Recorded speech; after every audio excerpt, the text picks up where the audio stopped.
हाँ तो भैया सुप्रीम कोर्ट ने सो कॉल्ड डॉग लवर्स को बहुत बड़ा झटका दिया है। सुप्रीम कोर्ट ने ये चीज़ क्लियर कर दी है कि सभी स्ट्रेस को ABC यानी एनिमल बर्थ कंट्रोल सेंटर्स में ले जाया जाए और जो कुत्ते बहुत ही खतरनाक हैं उनको मारना भी अब इलीगल नहीं है। और कहीं ना कहीं मैं मानता हूँ कि ये सही भी है, क्योंकि ऐसे जानलेवा और आवारा कुत्तों का इलाज होना बहुत ज़रूरी है। क्योंकि अगर हम पिछले 2 सालों का डेटा उठाएं तो ईयर 2024 में ही 3.2 मिलियन के केसेस थे पूरे इंडिया में, और 2025 में ये बढ़कर 3.6 मिलियन हो गए। अकेले दिल्ली में ही 2025 में 63,000 डॉग बाइट्स के केसेस सामने आए, और ये वो केसेस हैं जो रजिस्टर किए गए हैं। बाकी तो कितने सारे ऐसे केसेस होते हैं जो अनरजिस्टर्ड हैं। और सुप्रीम कोर्ट ने आर्टिकल 21 का हवाला देते हुए ये चीज़ बहुत साफ कर दी है कि ह्यूमन लाइफ सबसे ऊपर है।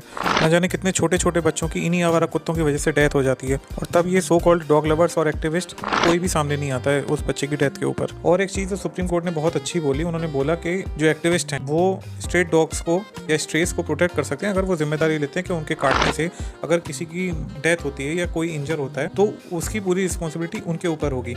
अब इस केस में मुझे तो नहीं लगता कि कोई एक्टिविस्ट इतनी जिम्मेदारी लेना चाहेगा, क्योंकि आप AC में घर में बैठ के पोस्ट डालते हो इंस्टाग्राम पे और बस अपडेट करते हो कि भाई सेव एनिमल, उससे काम नहीं चलेगा। जो बंदा सड़क पे है और उस स्ट्रे की वजह से उसको दिक्कत हो रही है, सिर्फ वही जानता है कि उसने क्या फेस किया।